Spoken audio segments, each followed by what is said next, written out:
Në kuptimin e rimëkëmbjes, edhe rigjenerimit, edhe rifreskimit, edhe ndryshimit. E qartë, ndërkohë duhet ndalem tek një moment tjetër që ka të bëjë pikërisht edhe me Komisionin Qendror të Zgjedhjeve. Është ora 19:30 kur është parasikuar se do të jetë edhe deklarata tjetër, është e parafundit sepse më vonë do të dalim me rezultatet preliminare. Kam përshtypjen Krishnik Radoniqi, kryetari, do të jetë duke folur për mediat. Nga tereni, vlerësojmë se procesi zgjedhor është zhvilluar në mënyrë të qetë, të rregullt dhe në përputhje me kërkesat ligjore.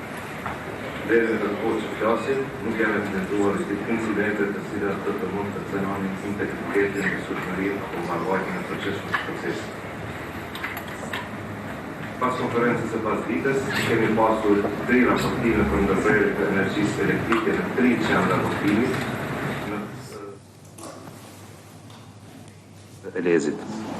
Menjëherë është njoftuar Keci dhe sipas informatave, energjia elektrike është rikthyer në kohë shumë të shpejtë. Energjia ka munguar për vetëm diku 5 deri në 10 minuta në këto vende. Në emër të KQZ-s ne i falenderojmë institucionet të ndryshme për angazhimin e tyre për mbarvajtjen e procesit zgjedhor, si Policinë e Kosovës, Prokurorinë e Shtetit, e sidomos në këtë rast edhe Kecin për trajtimin në kohë të shpejtë të rasteve të paraqitura.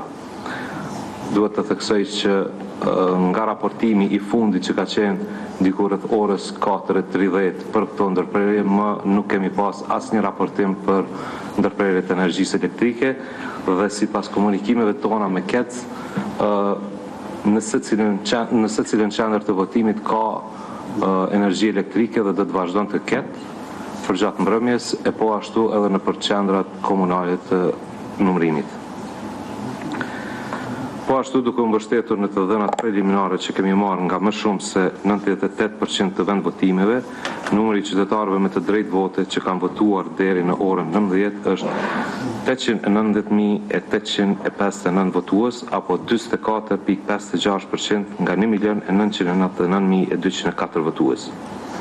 Deri në të njëjtën kohë, në zgjedhjet për kuvendin e Kosovës të mbajtura më 9 shkurt 2025, sipas të dhënave preliminare nga rreth 91% të vendvotimeve, kishin votuar 40.04% apo 789.172 votues nga 1.970.924 votues. Ndërkaq në rezultatet e certifikuara nga KQZ, pra kur janë përmbyllur të gjitha çështjet lidhur me rezultatet, numri i votuesve që kanë votuar në vendvotime të rregullta ka qenë 871.662 votues. Aktualisht në shumë prej vendvotimeve ka filluar numërimi i fletvotimeve për të subjekteve politike.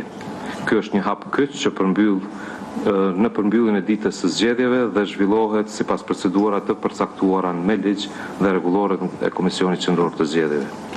U bëjmë thirrje të gjithë anëtarëve të këshillave të vendvotimeve që të veprojnë me përgjegjësi, profesionalizëm dhe paanshmëri, duke respektuar në pikëri të gjitha procedurat ligjore dhe rregullat zgjedhore, në mënyrë që vullneti i qytetarëve të garantohet dhe të mbrohet plotësisht. Pas numërimit të çdo vendvotimi, rezultatet preliminare do të prezantohen në platformën e KQZ-s për rezultate. Për këtë në platformë sigurisht do të fillojnë prezantimi i rezultateve diku rreth orës 19:45 e tutje. Për fund, Komisioni Qendror i Zgjedhjeve informon se në ora 19 ka filluar afati 44 orësh për paraqitjen e ankesave në panelin zgjedhor për ankesa dhe parashtresa lidhur me procesin e votimit të sotëm. Nëse ka ndonjë pyetje, po Urna. Leonita Bajrami, Top Channel. Kur mundemi me pas edhe votat e diasporës në Kosovë, pse realisht është raportuar që ka me pas vonesa në kthimin e tyre në Kosovë, të azëm ato që shndrojnë në përfaqësi diplomatike, marrë parasysh edhe raportime nga zgjedhjet e shkurtit ku ka pas ndërhyrje nga persona të pa autorizuar, paraqet kjo rrezik edhe për këto zgjedhje. Në këto zgjedhje procesi i votimit me post ka shkuar më ndryshe, do thotë ne kemi dërguar përmes kompanisë DHL votat tek votuesit jashtë vendit dhe të gjitha që i kemi pranuar në adresat tona ato do të tërhiqen dhe do të kthehen në Kosovë. Tërhiqja do të bëhet më së largut deri me datën 5 janar për shkak të festave të fundvitit dhe vikendeve ku në këto ditë shërbimi postar nuk punon as në për shtetet e botës, po as tek ne. Sa i përket materialeve të votimit në në përfaqësitë diplomatike, edhe këto materiale do të pranohen, por për këto nuk ka ndonjë datë të caktuar. Megjithatë, unë besoj që brenda javës së ardhshme do të arrijnë të gjitha Kosovë. Shëndetje, Alpion Shëtia nga Syri Televizion. Pyetja ime ka të bëjë me problemin që kemi raportuar gjatë gjithë ditës dhe keni konfirmuar edhe ju në lidhje me energjinë elektrike. Çka nëse ndërpritet tani kur procesi i numërimit të vota fillon, a do merrnet përgjegjësi dhe a keni ndërmarrë diçka për të përmirësuar gjendjen? Unë muj vetëm me konfirmu që rryma nuk do të ndalet në këto orë. Ashtu jemi dakorduar me KEC, ashtu të gjithë zyrtarët e KEC-it janë në teren dhe në vazhdimsi janë duke na dërguar fotografi ka secila qendër e votimit ku ka që tregojnë se ka energji elektrike dhe nuk do të ketë shkputje të energjisë elektrike. Për çka nëse nuk mund të përgjigjem. Ka ndonjë pyetje tjetër? Kur pritet që të kemi rezultatet preliminare? Se ndoshta po besoj sonte, diku rreth orës 10:30 apo 11, por do t'ju njoftojmë me kohë kur do ta mbajmë edhe konferencën e fundit për rezultate preliminare. Do të koordinohemi edhe me Valmirin, Valmiri do t'ju njofton gjithëve.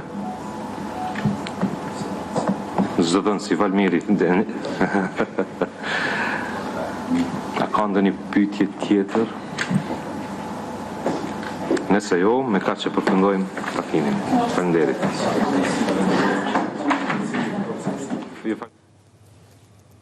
Ishte Kreshnik Radonici, kreu i Komisionit Qendror të Zgjedhjeve në Kosovë, i cili ka deklaruar se sonte rreth orës 22 mund të kemi edhe rezultatet preliminare. Zoti Nurellari, më jepni një koment fundit sepse e di që më pas agjendën e keni të ngjeshur edhe për në vazhdim.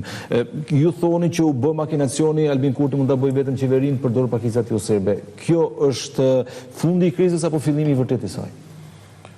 Po kriza në vetvete ka të bëjë me një sjellje të papërgjithshme të Kurtit si ishte si mos ishte në pushtet. Pra në kuptimin që edhe kur ai nuk ishte shumicën, ai kishte një inerci të vazhdimësisë.